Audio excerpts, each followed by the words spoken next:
সামনেই বিধানসভা নির্বাচন, তার আগেই রাজ্যের শাসক দল তৃণমূলের অস্বস্তি কয়েক গুণ বাড়িয়ে দিল কেন্দ্র তদন্তকারী সংস্থা এনআইএ।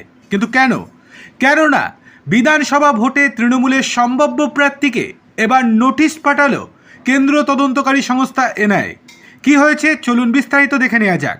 তার আগে আপনাদেরকে অনুরোধ, ভিডিওটি ভালো লেগে থাকলে লাইক, কমেন্ট, শেয়ার এবং সাবস্ক্রাইব করতে একদম ভুলবেন না। চলে আসি বিস্তারিত খবরে।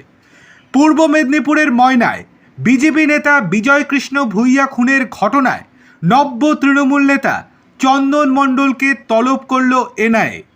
2023 সালের মে মাসে বুথ সভাপতি বিজয় কৃষ্ণকে অপহরণ এবং খুনের অভিযোগে কলকাতা হাইকোর্টের নির্দেশে এই তদন্ত শুরু করেছে এনআইএ।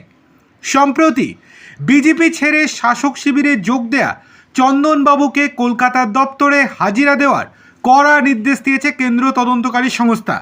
কিন্তু হঠাৎ কেন বিজেপি ছাড়লেন এই চন্দন মণ্ডল?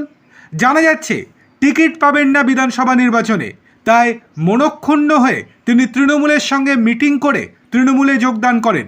শর্ত ছিল তৃণমূলে যোগদান করলে তাকে বিধানসভায় টিকিট দিতে হবে। সেই নিয়ে যখন এক প্রকার খুশি চন্দনবাবু, ঠিক সেই সময় খেলে দিল এনআইএ।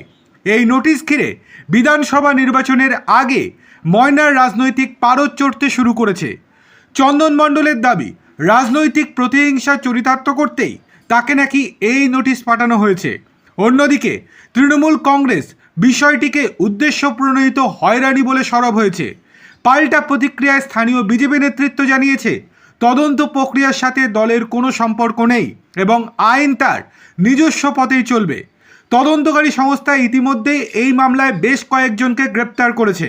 উল্লেখ্য, নিহতের স্ত্রীর দায়ের করা অভিযোগের ভিত্তিতে 34 জন তৃণমূল নেতাকর্মীর নাম ছিল।